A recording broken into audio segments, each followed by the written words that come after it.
Are you a thirsty gremlin like me and want to become Dr. Gideon? Well, this video is for you. Here is how I made my Dr. Victor Gideon mask. I made another one, but this one was for the tutorial. The materials you need is masking tape, a pen, and a marker, black, dark, silver, and gold paint, silver, spray paint, these little fish glass beads. You need 2 opaque ones and 2 clear ones, a hot glue gun and hot glue, scissors. You also need a X-Acto knife, elastic, paper, a small bearing that's about the size of your pinky nail, and a bunch of scrap electrical wire. Make sure to get thick ones and thin ones to give contrast and add more detail. 2mm EVA foam, some paintbrushes, and a mannequin head. Put a long strip of tape a little under the eye going horizontally to the side of the head to the ear, and then one long one down the center. And when you're placing the tape, make sure to cross them over each other in different directions to make it stronger and easier to take off. But here I'm just drawing half of the mask shape. I'm using a reference to see what it looks like and to get the proportions right.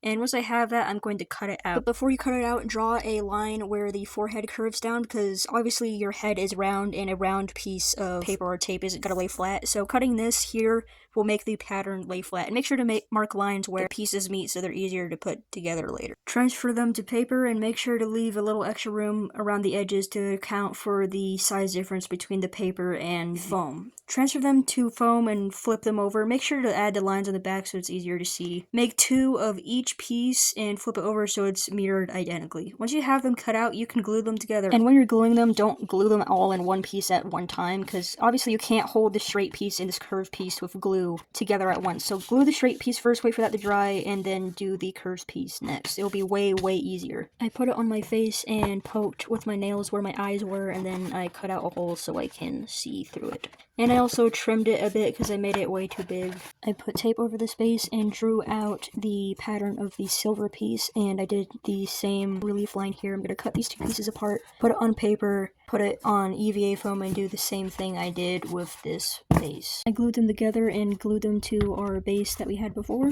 And I left a gap in the center because he does have a black gap in the center of his mask that has these little rivet connector points, and I just cut out little long trapezoids and put them on each side. And I put some on the edge here where the base underneath is showing through. And before I glue the black parts on where his camera hardware is, I'm going to glue down the elastic and fit it to this, which is about the same size as my head, before I glue this on top to hide that. There is a piece that looks like a mini proton pack on the center of his mask coming off of his right eye, and this is how I made this. Cut out a long oval and then a half oval with a little circle on the end of it and glue it to the bottom of the sides of the oval, a small circle in the center of that piece, a little rectangle bar in front of it, and then a little lever shaped piece on the side. And I glued that to the center, and I added little dots of hot glue for little rivets.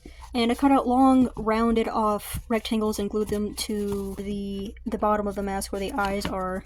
And from there, I'm just adding random detail. I'm not really following the design of the mask, besides on the right side here where he has a little lever here and a bar that comes up. But that is basically it for the base of the mask. I'm going to add more bar metal plating details, and I did make one of the eyes. I just made a tube of EVA foam and then I cut it at an angle so it sits flat and straight out on this curved surface. And I glued a strip around it just to give it more depth and detail. And I glued one of those glass beads and put a ring around it.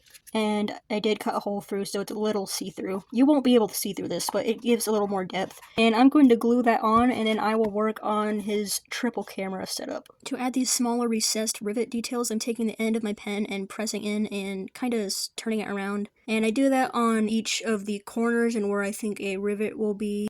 And adding wires adds a lot of detail. I have a few coming off of the camera eye right there and going to the side. And here I'm using a wire to cover a seam where I had to add extra foam because I made that piece too small. I'm going to add more wires, but I can't do that until I get the triple camera made and done. And wherever there's extra metal plates on top of these main pieces, I add random rivets just to show that it's like bolted or welded together. I did the same on the other side. I cut out 2 of this fidget spinner shape, and I cut out the center for the bearing to go through. And on top of it, I glued down the clear glass bead, the opaque glass bead, and just put a strip of foam around it to build it up and to give it strength, to make it kind of look like a camera lens.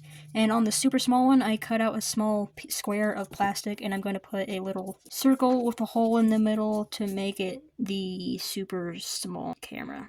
Before I attached this to the mask, I painted it, and I did a quick thin coat of black on this just to give it a base, and I'm going to paint it silver, and I taped off the lens so it doesn't get paint on the bead and I have to scrape it off and risk scratching the glass. But I'm going to quickly go over this with silver and then take this off and then add some details. I spray painted it silver, and then I went over places that were supposed to be black and I redid those, and I did some dark silver and black on these big pieces, and on the rivets in the corners to show where like dirt and oil will build up, I put some black and dark silver and then quickly wiped it away.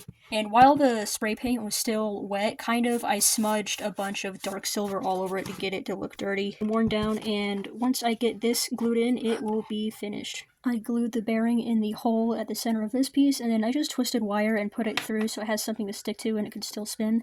You don't have to twist wire together and put it through. You can use like a small dowel or whatever will stick through there and that is straight. And I cut a hole in my mask that the wire will fit through, and then I can glue it in and then it can spin freely. I got it finished. I glued this into the hole that was here, and I cut off the excess wire and then put a bunch of glue over it to make sure it's stuck on there. And it is stiff when it spins. It doesn't freely spin, which is fine because I need it to stay in place while I change lenses.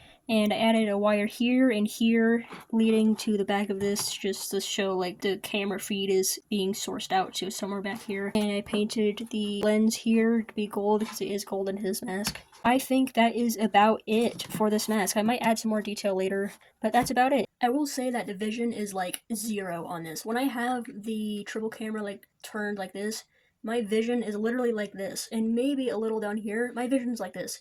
So if you're planning to take this cosplay to a convention, maybe don't, or maybe get a person with you, like a handler, to help you see and walk, because if you do this, you can see okay, you can see fine enough to get around, but you still have giant blind spot here, giant blind spot here, you only can see like this. Get someone to help you see if you're planning to take this to a convention.